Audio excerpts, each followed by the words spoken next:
Welcome back to another episode of the Screaming Eagle of Father Son podcast. I'm Nick Kloss alongside my father, Eric Kloss, and it is right after the Ottawa Senators Washington Capitals game. Caps win 4-1. Cole Hutson got his first goal, an empty net. So we're going to talk about the game overall, what it means for the non-existent, somewhat existent playoff chances that there are, see how that affects it. But we'll go from the game and we'll obviously talk a lot about Cole Hutson, then we have something fun to wrap it up with. So we'll start it with this game that we just had, which is I will say very, very happy. Actually enjoyed watching it.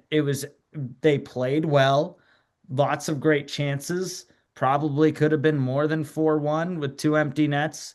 Bad late goal, but we'll kind of get into more. But what did you think from that game? Well, since our last episode, we've actually played Buffalo up in Buffalo, and last Thursday, and we played Boston on Saturday. So if we go all the way back to Buffalo, Buffalo was a slugfest. They'd had won, I think, eight in a row, at home, and we beat them. I believe it was 2-1. It was 2-1. Um, and I thought we played a phenomenal game. Really, 180s from the previous couple games. Really tough on the forecheck, our style. So really pleased with that game. Boston was a tough game too. We missed a lot of high danger chances, some pipes, which were disappointing, but we ended up putting up a point. And I tend to look at this as if we can keep putting up points, that's a good thing. We need more wins than points. Certainly, if we're going to be competitive going down to the last game. Um, we didn't, but we didn't play poorly in the Boston game. I thought it was a good game. So tonight, I think, who knows what it is, but there's something about a rookie coming right off out of college that just amps up everything, whether that's the first time he's on the ice, just there's a little bit of a buzz in the fan base. Certainly I felt like they played inspired tonight, and I felt like they first period was kind of a feeling out. Second period, I thought was one of our better second periods in a long time. We started to I dictate agree. play. Nice to see Ovi get his 999th Yep, he needs overall one goal. more. One more for 1,000, so that was exciting. And then I also thought Wilson's goal was really phenomenal. What a snipe! I mean, just really kind of waited those few seconds, kind of faked the goalie out so that he stayed a little bit to the center and opened up kind of the side of that net, and just really beautiful shot there. And again, carried 2-0, went down to 3 minutes left. Uh, Ottawa pulls their goalie, and Stutzel, who's got a vicious shot, and take gets the goal on with the empty net with the extra man. So, but overall, really, really, good, solid, game. And again, I think if you look at the Boston, the trend is really positive here. We've played, well in all three games, and we pointed in all three games. So that I think is encouraging. We've got the Devils coming in town, which they're behind us in the standing. So that's another hopefully achievable win for us. And then Colorado on Sunday is a little bit tougher. But going back to Cole, again, just obviously the team I think was inspired, but certainly just from the moment he touched the ice, I think they were talking about his first two shifts were maybe a little apprehensive, but by the third shift, he was starting to make plays, and you can just see his energy, his speed, his decision making, just really elite level. And I think that just kind of elevated, some of the other players on the team, and you just can see, and I've said this consistently, I think when we are at our best, we're passing really well. And I think you see with the addition of a Cole Hudson, you've got a great passer, just an elite uh, player from a vision perspective on the ice, knowing where people are, knowing where he's skating. Just a couple of really interesting plays, him going around the back of the net all the way around, kind of, outpacing the player that's tracking him and coming all the way around and then taking a shot on the goalie that the goalie's not expecting because he's had to go literally from one side of the net to the other. So just some things that you just don't see, from less talented skaters. I mean, that was partially skating, but that was partially just him anticipating, okay, this is what I want to do and I'm going to do it, and so those were some of my observations. Yeah, I mean, I'll wait to get to Cole in a second. I want to talk about the Senators game just for a second first because I thought it was our best game in a while, and it's against a team that was ahead of you in the playoff race, but they still have two games in hand. I mean, that's my thing. It's just like I think I've pretty much pulled out of the playoff race. I don't think it is really a factor anymore. Obviously, try and keep winning if you can. And if Cole Hutson sparks that, then that's fantastic. But it just so much has to go their way. And I just do not see it happening. Like you said, they are winning. They're taking care of business. They're getting a point. But here's the thing there is so much out of their control. So, with how little is in their control, I just don't see the cards falling that way. But they played so well, which is just exciting because I've said it all along. Start looking to the future, start seeing what is next. And that game kind of gave you that with Cole, obviously. But I liked it overall just because the second period was so good. The chances at the doorstep, just those little misses that were just like a high danger chance, just didn't tuck it on the back. Like I said, I think it could have been more than 4-1 or at least more than two um, even strength or Regular goals. regular Right. goals, non-empty net. So Right. I really thought they played really well and really confident, and it's encouraging. It's also like, hey, a little too late. You did it a little too late. Like we needed this a bit ago. Imagine if we don't sell at the deadline and you have John Carlson and Cole Hutson right now. Like you waited too long to do anything. Right. And now we just But you, happen to but have Cole, and that's great. right. And it's going to be helpful. But like I don't have much faith in the playoffs overall, but I think the great thing about tonight is you saw the future. You saw the future of the team, and Cole was honestly magnificent. Like I just thought he's the best puck mover on the team.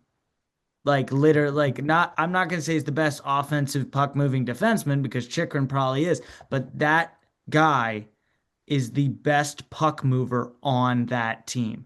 Justin Sordiff maybe's up there, Ryan's maybe up there, but when you watch that guy weave through the ice and get all the way down, pick up speed, his change of speed is insane. When he would have a guy coming down on him, he would kind of hesitate and then chop his feet, he's by him. Like his ability to go from quick 0 to 60 was so impressive. And then he weaves through, gets it in the zone, whether it's a quick dump or a drop off pass or whatever it may be. But he, in my opinion, is already the best puck mover on the team. The power play. What's the biggest issue? Getting it in the zone. Like the power play looked better than it had in a long time. I mean, credit to both units, but like that, he really was a spark. Like we always hope, oh, a rookie's coming and he's going to be special. He looked special. He really did. Just the way Right. he played, the way he skated, the way he looked, his ability. There was this play he tiptoed the blue line, like did a quick stop and kept Yeah, the I puck saw that right on the blue line with on two the guys on edge. him and kept it in. Yep. To have the patience, the poise, the speed, the awareness, and like everyone's like, "Oh, it's your first game. Keep your head up." I was watching him. He was not, head down. If he knew where he was. He played fantastic. that pass no look he had to do him to give him a good shot right at the beginning was so nice. I mean, what an introduction to the NHL because really he looked so special and I'm so excited to see what he can do in the next couple years. Hopefully Well, somehow by some miracle we get to see him in the playoffs, but if not, this well, is I just think, very you know, encouraging and Caps fans should be really excited. yeah, absolutely, absolutely. And I think this definitely encourages people to pay attention to the Caps. It's always good to, have in successive years have, young great players coming out of the college ranks and coming right into the NHL. So but I was also, I have to say, what I was impressed with, there was a reverse hit on a player that was bearing down on him, trying to, enforce a heavy um, forecheck against him. And he did a reverse hit. And I just think it showed me that one of the things they've said about him and maybe some of the ways he's different than Lane Hutson is that he's a little bit more physical player, likes the physicality, actually kind of provokes the physicality, right? And so I thought that that particular play really kind of reinforced to me is like, okay, yeah, he's not shy. He really is. Mhm. That was a really a reverse hit that made sense, right? He's obviously trying to deflect the forecheck, and control the Yeah. puck. It's a very And smart he's player. not he's So not I a mean, big guy, like by any he's not, means. So he's like he's not not gonna just, blow but you just up. by, My more but important thing for him is just your important thing for him is just can he hold his own and not get injured and be mhm, physical and right, play a physical that's true, game.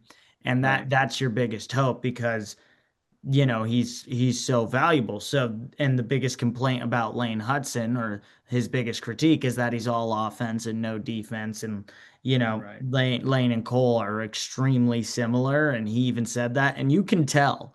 I mean, when you watch them, they are very similar players. right, Um, right, and Cole could be better. I mean, Lane's insane. If Cole's even close to what Lane is, we did really well with a second round pick. Let's everyone remember that. Cole Hutson was a second round pick. He was not our right. first round pick, but he's treated Mhm. like one because that's how good he is. And what And was John Carlson was like a what 23rd first round or something he was like a that. first round. I don't know. He I was don't a think it first. was super high. Carl Alsner was selected the year before him, and he was fifth overall.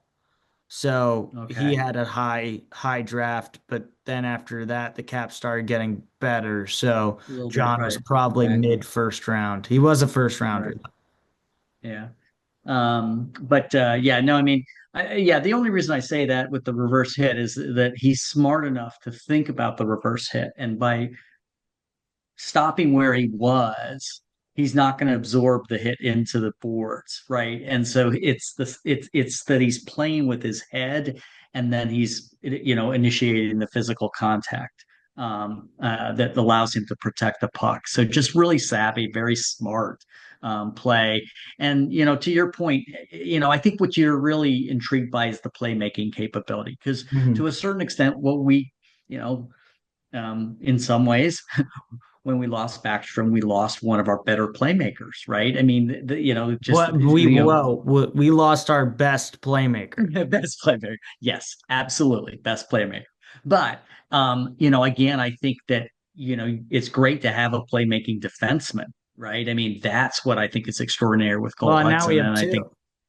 we Like saw a little bit of that we in have two of the best offensive generating defensemen there is. right, Now we also have a complaint that we've made multiple times that our forwards don't score, but our defensemen do. So we need right, the offense to pick that up.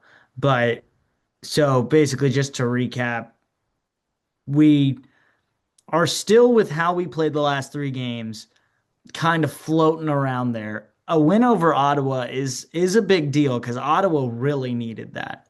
Like Ottawa really needed that to get into the playoffs and to really feel comfortable about the push. And that's the thing is if the Caps do spoil a lot of those teams and just take 2 points from them here and there, yeah, maybe we are sitting there like you said, with a spark, with this new face that's looking really good and playing really well, and everyone just gets a boost out of it. Ovi looked, really happy. They all looked, they all just, there was a different Oh pep yeah. in the step. There was Yeah. Yeah. truly a Absolutely. different pep Yeah. in the step tonight, and it was great to see. And if this is the Caps we see down the stretch, you can probably delusionally trick me into thinking we can get close. Well, here's the thing I will tell you.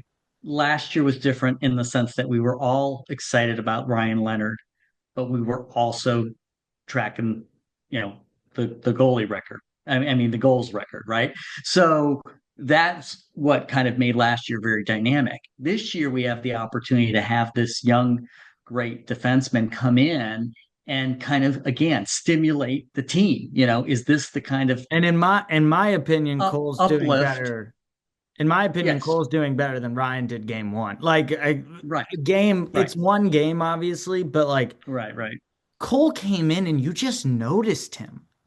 When Right. he was on the ice, you noticed him. And it's not just because he has a white stick with the weirdest tape job I've ever seen in my life, but he is just, you notice his effect on the game. Like I said, his ability to carry the Right. puck from the defensive zone and the offensive zone is something that we have so struggled with, especially in power play situations. So if he can be that, that would be just amazing. Well, Um, and here's the thing. I think the reality is most people, if we don't make the playoffs, are going to say we didn't have Pierre-Luc Dubois the entire year, almost yeah, the and I entire think year. I think Okay. that's an effect And that a lot of people aren't thinking about, especially like nationally. People don't right, really think about the fact that we missed right, we missed him for a very good chunk right, of the season, and he is a second first line center. right. Well, and also everyone's going to look at the team and go like, oh, all these people who had, career years last year clearly didn't have career years this year. Well, again, my argument would be one of the reasons was Pierre-Luc Dubois wasn't there. Well, Okay. yeah, you don't have your Um, full team, and it forces. I mean, Other players to McMichael play played really differently. well because he was playing with Pierre-Luc Dubois. Like they played Yeah. together very, very Right. well. Right. And McMichael found his most success when he was on the wing of that line. Right. So him not being with us was a huge impact. And then, Right. once he got back, you definitely noticed him and how good he was. I think we as a team were struggling as a whole, but like even when he got back in the lineup, you could tell the offense was better because he was in it. He was running it, and he's an extremely skilled player. And I think we really haven't. I don't think we've seen his ceiling. Well, and to your point, I mean, if you marry these two things up, Pierre-Luc Dubois is now about 7 to 10 games back from when he started. And you've got Cole Hutson coming into the equation with 14 games left. Right now, we got Hmm. 13.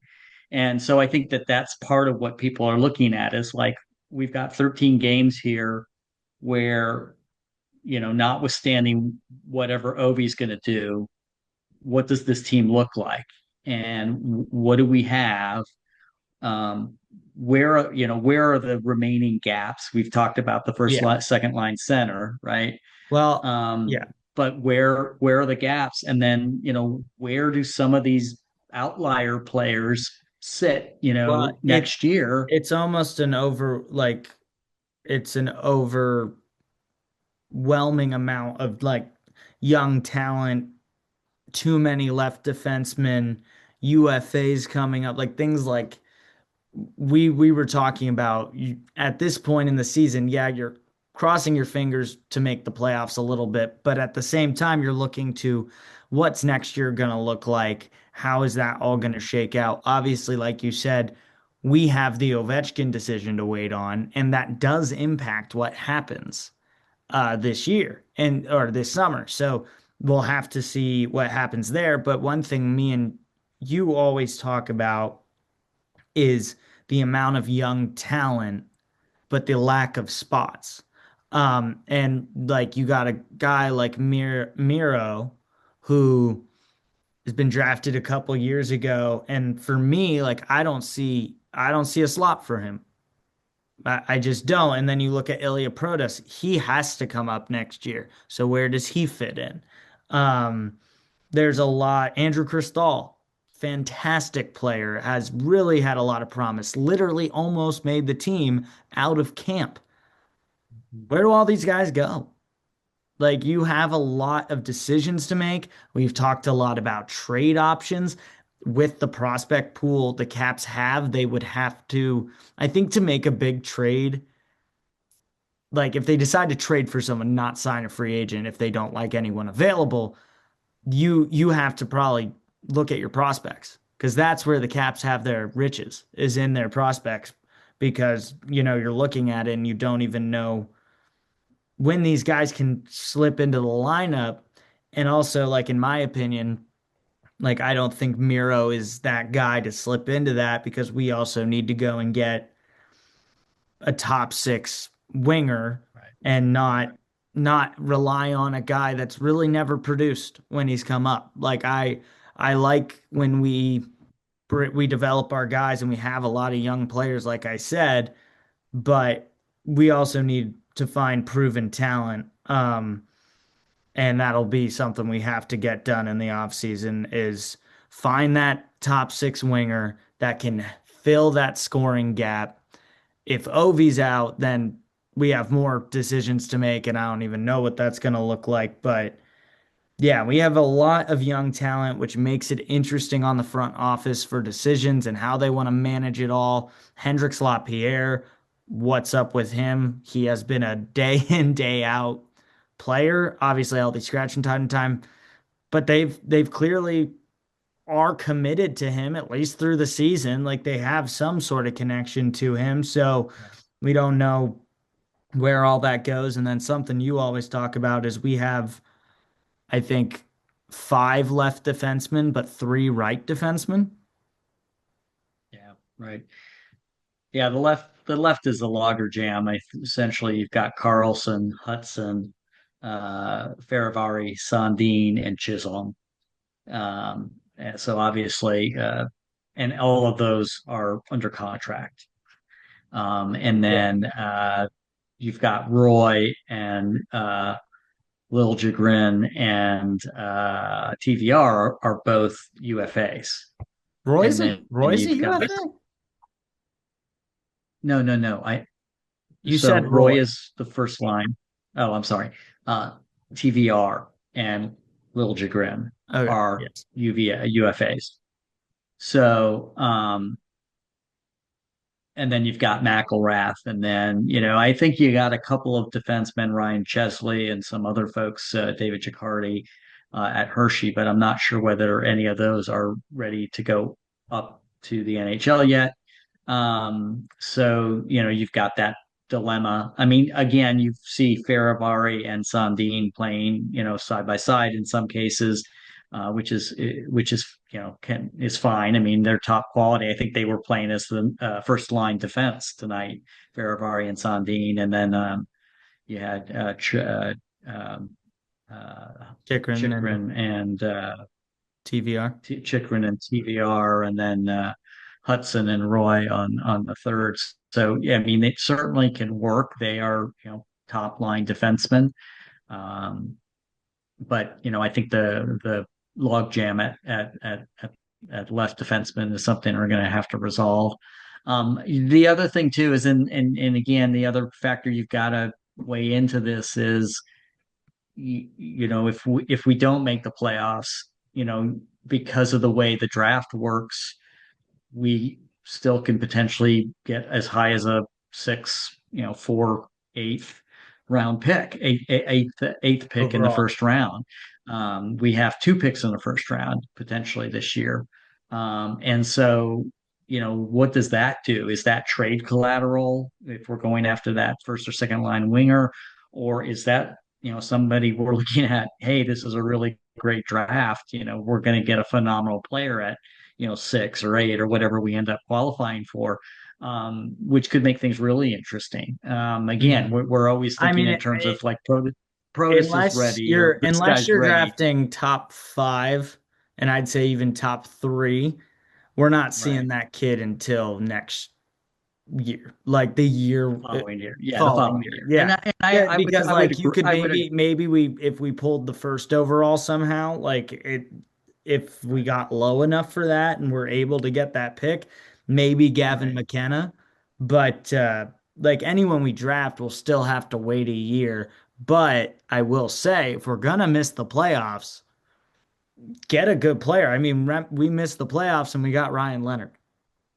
right, right. Oh yeah, It no, was yeah, it was rough, but it was a great pick. I mean, right, and then you get Cole Hutson, not same draft, but second round. Was it the same draft? right. No, it wasn't. Because No, no, it's the Chris second Dahl, next Chris year. Dahl was the second round of the Ryan Right. draft. Um, Yes. but yeah, so I think I don't even know where I was going. But going back to what you said, looking at, you know, the log jam, at left defenseman, it's looking at, okay, you know, you have some assets. Yes, they're signed. We get that. Frank, Beauvillier, um, you know, LaPierre, right? LaPierre's an RFA. I want to say there's another RFA. I can't remember. Duhaime is a UFA, but I think they'll re-sign him. Um, uh, so he'll be part of that, carving up the cap a little bit. But I think those are the three that I keep looking at and going, either they're trade assets, possibly if you're going after that first or second line winger. Are they trade assets? Are the draft picks trade assets? Is the left defenseman trade assets? How are they going to maneuver all of those different types of things?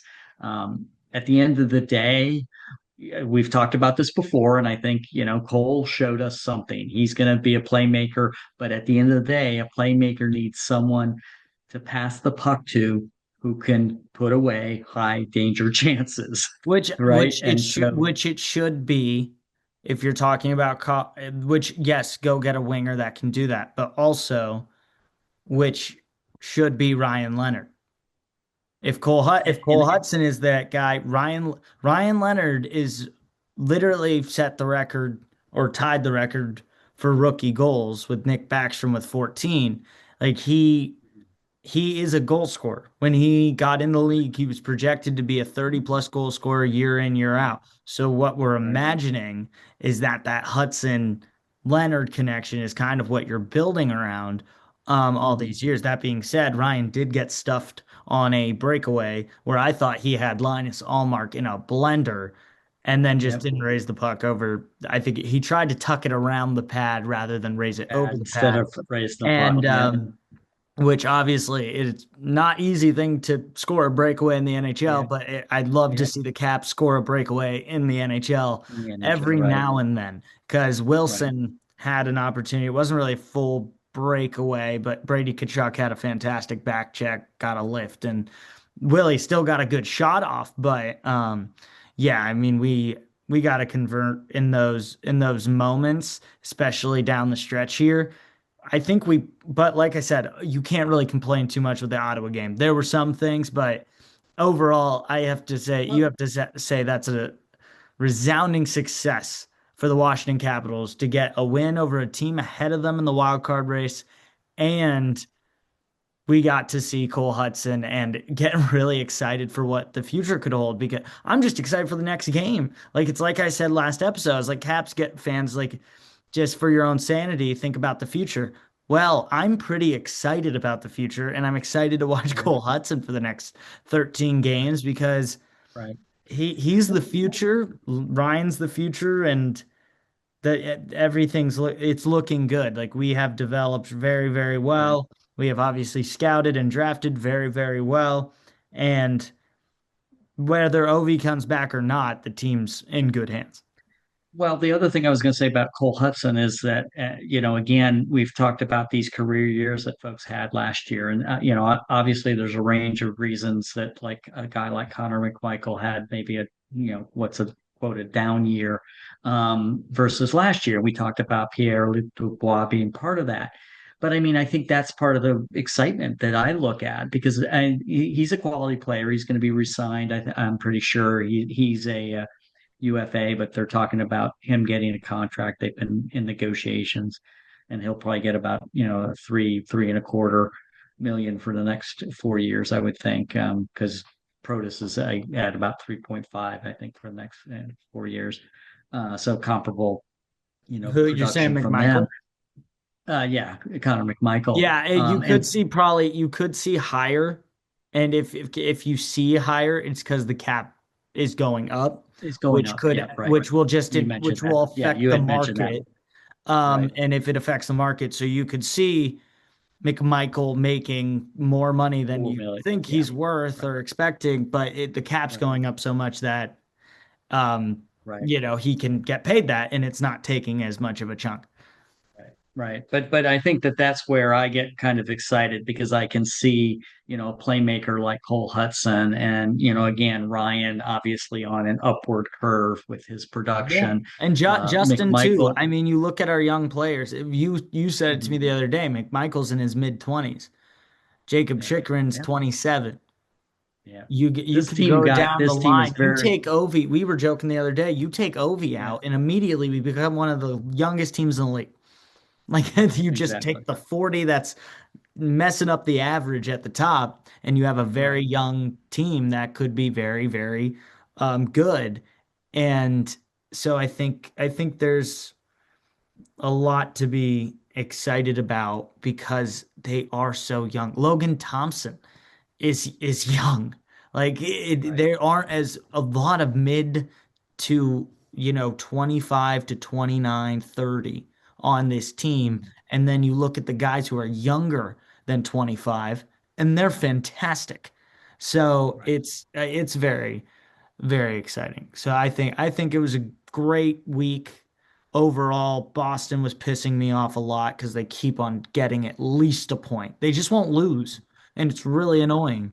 And actually, mhm. Philly's playing right now, so while we are on here, I can kind of give a track on the Flyers because they are right ahead of us. We need them to fall. We need a lot to go right if we even want to make the playoffs. Flyers are up 1-0 on the Ducks right now on the road, so they're getting some revenge on Cutter Gauthier. Penguins lost, but of course they got a point. They're kind of way out of reach, obviously. Like I've said, anything about a playoff push, I'm saying very half-heartedly. So, um, but yeah, good game tonight, 100%, and great to see Cole get a goal, get his first. You were Yeah. saying it's a trend. Ryan got an empty net last year for his first. Now Cole got Mhm. an empty net in this one. Well, and So what I really loved is I don't know if you noticed the play. There was a 2-on-1, and I Connor do McMichael hang, literally. or was it No, that's Connor? It was Okay, Connor someone was McMichael. going Connor shoot McMichael was it. saying, "Go for the goal, shoot Eh, for the goal. because he was Make looking over get your and then first goal." yeah. Yep, yeah, yep, yeah. I mean, and so they all bought into it. It's like they're totally into it. That's why I just feel the energy that you can create in a room like that with somebody like Cole is pretty dynamic. And I don't really, to me, it's not an issue of whether they make the playoffs. It's like this team has got Dubois, and our argument is that we're not as good as we could have been this year because Dubois hasn't been there. Yeah. So the way you prove that is you spend the last 13 games pointing out the rest of the way. I mean, I don't want to see a loss. I think we're capable of running the table to the end of Mhm. the year, a point in every game. Now, it could be 2 points, could be 1 point. I And the don't thing know. is a point in every game I still don't think gets it done. And I know that. Like I think I it's got to be understand that, two but points a game. I'm saying this team wants to feel like I mean, they if we fully had had believe. Dubois, if They they had fully had believe. Dubois, we would have made the playoffs. We would have made the playoffs, and we would have had a run. That's what Well, they I'm want saying to they feel still that. fully believe they're in it. I Like agree. I think they have to you believe that. talk to them, like obviously, yes, you're NHL hockey Right. players, you're going Right. to believe Right. it. Right. But yeah, they still fully believe it. They Right. fully believe they're in it, and I think they're playing more like it.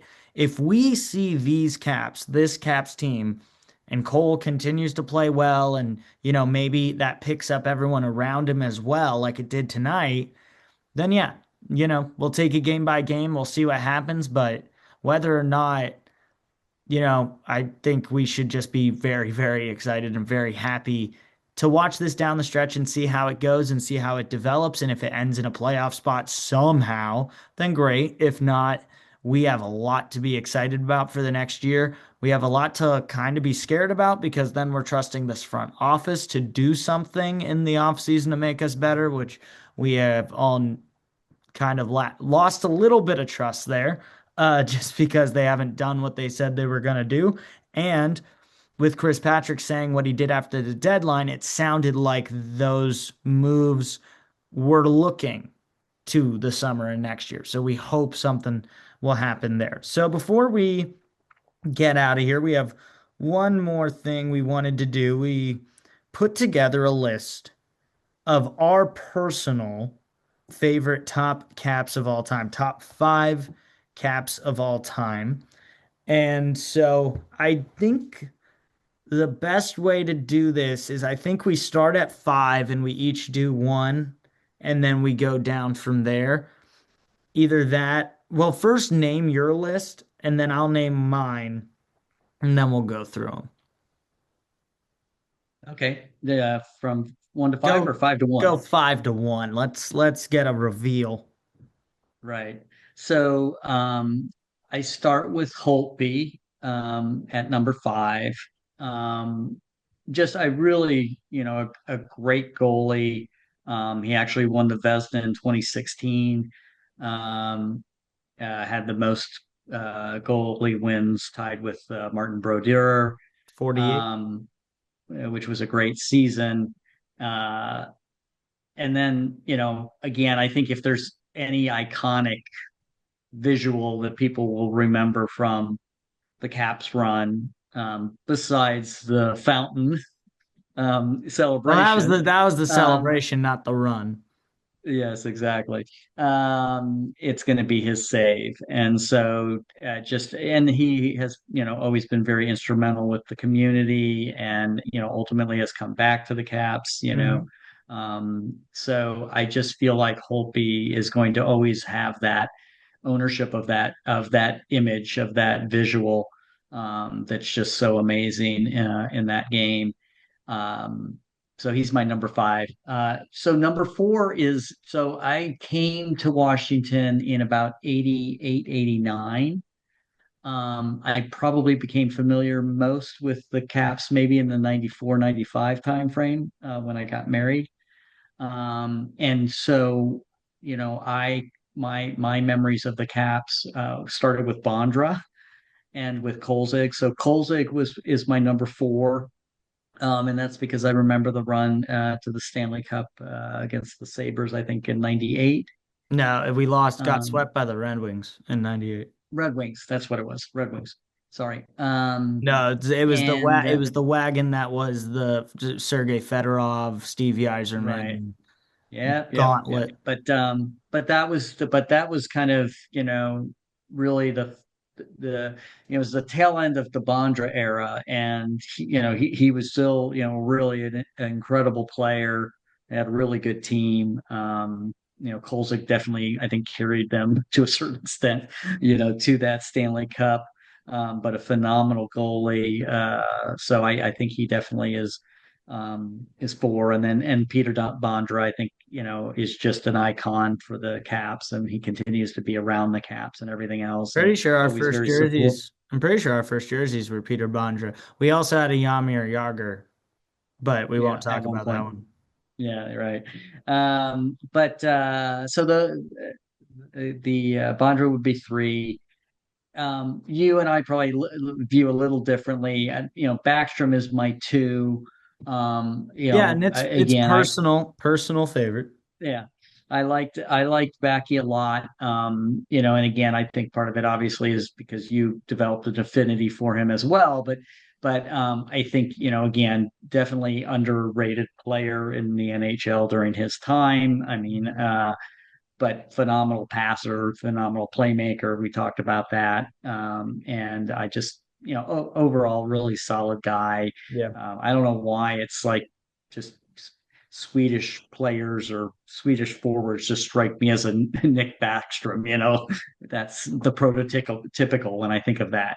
So, and then Ovi number one. I mean, I think we can always say Ovi's number one because of the goal scoring, but I think what I was trying to Well, he's attach. Ovi. I mean, he made hockey what it is here. Yeah, and that's the thing that I kind of go to is it's like he's my favorite player because through his career, we've been able to watch a figure that emerged on the scene and just exploded into the environment. Whether it was, the simply sensational goal of that year, of his first year, or whether it was his bone crunching hits. He just immediately exploded on the scene. And it wasn't like a Crosby. Crosby was a brilliant player. He was excellent, but he was just a different style, totally different style, not as outgoing or effusive or whatever. Ovi just was larger than life. He was larger than life, and that's the impact he had on the game. But having said that, the reason I also really appreciate him is that we watched his journey of being this goal scorer and this hugely impactful player, but then ultimately becoming the captain of this team, and then as a captain of the team beginning to marshal the leadership skills really that led to a Stanley Cup in 2018. And again, Kuznetsov was critical to that Stanley Cup run, but obviously Ovi got the MVP. He had a large production level as well during that Stanley Cup, and he was the captain, right? And so They were right next. They were right next to each other in points. I mean, and Kuzi had, I right, think, one or two right, more, but like absolutely, they were both. absolutely, And then obviously you're gonna give the consummate to Ovi, right. unless someone played way better than him. But yeah, I mean, him and Kuzi were right there next to each other. Um, So those are my top five. I think there are other honorable mentions. I've always liked Mike Green. I've always liked Brooks Light. mhm. If Brooks you like is if you like the want to, certified good guy because you know, of the story of when he pulled over on the side of the road and right, helped a right, fan after a game. I mean, right. I remember Brooks like that. And there's Um, just the one thing we'll have to do at some point is the top five moments oh yeah, in Capitals no, we'll hockey get. This is because our first time doing a top five, so we can do more. right. Right. Because Um, I think that brings in a whole range of other players, there's Smith tons. Pelly, Well, Lars Joel Eller, Joel uh, Ward, game seven, Joel Boston Ward. Yep, Bruins. I mean, we have exactly, a lot of great exactly, ones we could exactly. pick on. Yeah, Yeah. yeah. So okay, and then we said this. Our top fives differ obviously just by age, by generation. Um, Right, right. so I'll start with number five, Jay Beagle. He's a guy I don't think we win the Stanley Cup without. He was a great just third line guy that did whatever you needed him to do. What I remember him most for, and I don't know if Caps fans will, his faceoff percentage, his ability to win us the puck in the zone and get it out. It was just phenomenal. And I think he was with us for 8 or 9 years. One of those guys, kind of like a Nick Dowd, like who we just lost, who was a staple for us. And his last year, I think, was a Stanley Cup, and he was part of that. And I think he's a name that may get just slightly forgotten sometimes, but Well, like and true Cavs fans know Jay Beagle and right. love Jay Beagle. Well, interestingly enough, too, and I don't know if it's been repeated, but he was the first player who had ever won an ECHL championship, an AHL, AHL yep. championship, and an NHL championship, which is That is really pretty cool. And extraordinary. how cool, and it's like almost similar but not at the same time. Carberry, first coach to win coach of the year in the ECHL, the AHL, and the Right. NHL. NHL, So right. that I didn't even think about Mhm. that. That was just an interesting thing. But yeah, Mhm. Jay Beagle number five. Four, bittersweet. Sorry to bring this up for anybody listening. John Carlson. Obviously sad that he's not a cap anymore. Maybe it'll happen again. Who knows? But I mean, one of like the best hockey memories I have is watching the World Juniors, and he was at Hershey at the time. So he left Hershey. I'm pretty sure he was at Hershey. He left Hershey and went and played in the World Juniors and scored that gold medal winning goal which was such a huge accomplishment for USA Hockey at the time. And then after that, I remember he got called up and he really the next year was a staple on the team. So just getting to watch him from literally being a prospect to the career he had to being a staple on the Stanley Cup winning team, like he's just one of my all-time favorites. Number three is one no one has on their list ever in a million years. No one really probably thinks about him when they think of the Washington Capitals, but Nathan Walker, my boy from Australia, 5'9", 160 pounds. He was just awesome. I was undersized. I was an undersized player, so I looked up to him. And just coming from Australia, a place that, not popular in hockey at all. I wasn't from a hotbed, so I just really gravitated to him. There actually is a picture if you scroll down, like, oh my gosh, over a decade down the Caps Instagram. There's a picture of me and Nathan Walker. So loved him. He was Mm. one of my favorites. I loved watching him, and he did good at St. Louis for a bit. He might still be there. He's Um, he's still with St. Louis. he got like He's with the that's the thing. Blues. He's not like he was not an everyday Cap, but I loved him. He was one of my favorite Yeah. players, and I'm glad he found success with St. Louis. Two, I have OV2, and for all the same reasons you talked about. Um, he's Ovi. You have to love him. I've watched him my whole life. You watched him break a goal scoring record. Everything you said is so true, and can't help but love him. But my favorite player of all time on this planet is Nicholas Backstrom. He is the most underrated player, in my opinion, in NHL history. He scored the most points in the 2010s of any Swedish player in the NHL. Guess how many All-Star games he had? One. Mhm. One Mhm. All-Star game. He put up a 101 point season in, I think it was 08, 09 or 09, 010, somewhere in there. Was not an All-Star. Mm. Like he made an all rookie team his first year. He got an all-star game. I think in 2016 it was his only one. And it just that player, Nicholas Backstrom, he's the last guy who wanted the spotlight, so it was perfect.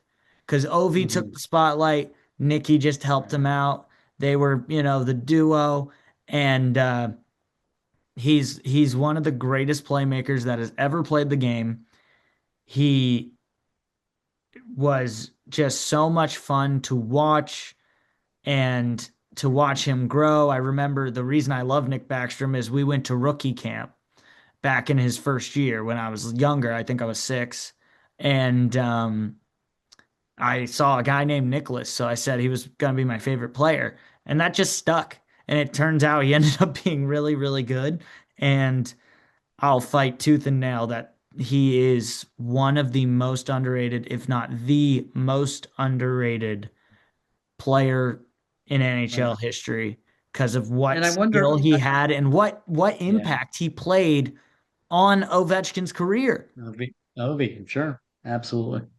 Yeah, and what I was going to say is I sometimes wonder again, there was a period of time where it was fairly rough as a Caps fan. We were having great seasons, President's Cup Second round, trophies, second all round, of these second kinds of round. things, and getting knocked out, fairly early in the playoffs. And I just wonder sometimes in these cases when you have these stellar players who have these great seasons, sometimes people just tend to forget them once, your team is that's so good suddenly is just out of the playoffs and Well, out of in my visibility. opinion, it's more that when you have Alex Ovechkin as the face of your team and Right, also the right. face of the Sure, NHL, you will sure, get overshadowed. It's right, just the sure. fact. The nice thing is, Nicky did not care. Right, Like right. he wasn't about accolades. He's the quiet guy. Like that was who he was.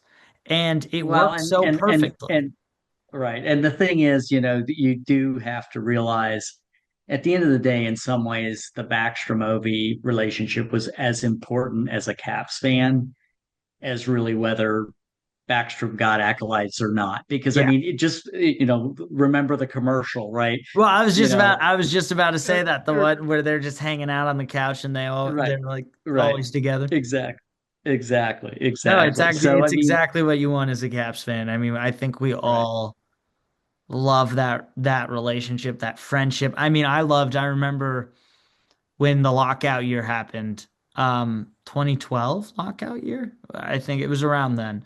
And Ovi went back to Moscow to play for Dynamo, and Nikki right, went with him. So they right, both right, played for Dynamo, which is just, it was so cool. Like it showed the true right. relationship. And that's like what we talk about with doing this podcast is the Caps have always felt like genuine, true relationships and culture and that familyness that has always been there. I think the room over the last 5, 6 years, it was just amazing, but I think it's always been there. And obviously Nikki and Ovi were at the core of that. And Mhm. but yeah, Nick Backstrom, hands down, favorite player of all time, favorite Cap of all time, and now currently my favorite Swedish professional hockey player of all time. That's right. Um, And he seems to have accumulated a lot of key former NHL players onto his team. oh, really? I didn't even know that. Yeah, that's what they're saying. Is That's like he's awesome. been everybody wants to go play with Nick Backstrom over in Well, Sweden and the now. funny thing is, he's like, oh, I feel better than I have in years. I'm like, dude, come back. If you're feeling so good, get back here. I would love Right. to have you, but I think, his NHL's career's done. He is wrapping it up in Sweden. Ovi will probably, actually, definitely, based on what he said, wrap his career up with Moscow. I think that's something it's very important and something that's very different in American sports. And we'll wrap up after this because we're yapping.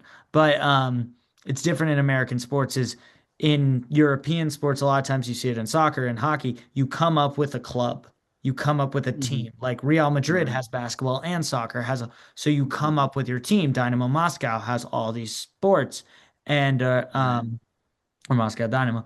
And they have all these sports and stuff, and you come up in the system and then they go to the NHL. So I think Briannis, I don't know how you say the team that Nick's Um, uh, on. I Nixon, don't, yeah. yeah, but Brennis. yeah, something like that. And Brinas. Yeah. obviously we are not Swedish. But when you Mhm. come up in that and then you go off to the NHL, I think it's important for them a lot of times to go back and finish it where it all started and where Mhm. at home and the club that did it all for them. So I think that's important to both of them. So it's cool to see him go back and play in that jersey he did when he was 18 years old. And I think Ovi's going to do something similar to wrap it up. But yeah, those are our top five Caps of all time. Obviously, a little differences there, some weird ones, some niche ones. I think the Nathan Walker one's just the one that's most out of left field. That is completely personal. Um, but yeah, so that was fun. We'll get more top fives. We're thinking about doing some Mount Rushmore stuff, things like that. And if anyone has suggestions, please let us know before I hop off. Once again, thank you so much to anyone who's listening, who's on TikTok, Instagram, YouTube, whatever it is, Spotify. Just thank you so much for listening. The fact that we have anyone following along is is pretty cool and pretty fun, and so we really really appreciate it. So now we will wrap this one up. And actually, Dad, before we wrap it up, let's just quickly look at what we have ahead and what we're preparing for. So you already said Friday, Devils Cap still at home, so they can keep that streak going after picking up a Right. win there today. Then after that, they're back home again. A beautiful Sunday matinee. We are screwed. National But television. the Avalanche on national television, National television, right? matinee. Yep. That's not Okay. great, but okay. So that's on Sunday, And and then we start a Western run, I then we think. go to the We head Western out. run with St. Louis, and Then we'll have the Utah game. We have a lot going on before our next show. We have a very packed schedule for the Caps Yeah, right so we'll now. have at least 3 games. And then Devils, we'll drop the episode Thursday morning, and then Capitals play the right? Mammoth that night. So we got 3 games until the next show, and then obviously the Caps will have the Mammoth. The Mammoth are also battling for a wild card on their end. So that's the thing with the West Coast swing is now you're dealing with teams who are also fighting for their lives.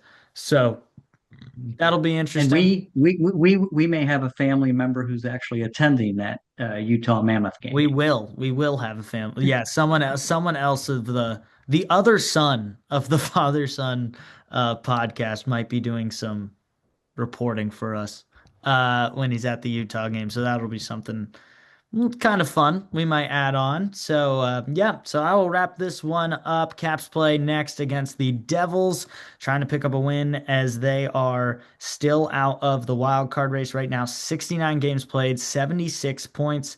Red Wings are in that last spot, 68 games, 82 points. So no one's eliminated yet. So there's still chances. So we will see. Dad believes. I do not. But we'll see who's right in the end. We appreciate you coming along for episode 3 of the Screaming Eagle, a father son podcast. We hope you had a good time. We know we did, and appreciate you listening. Have a great rest of your day.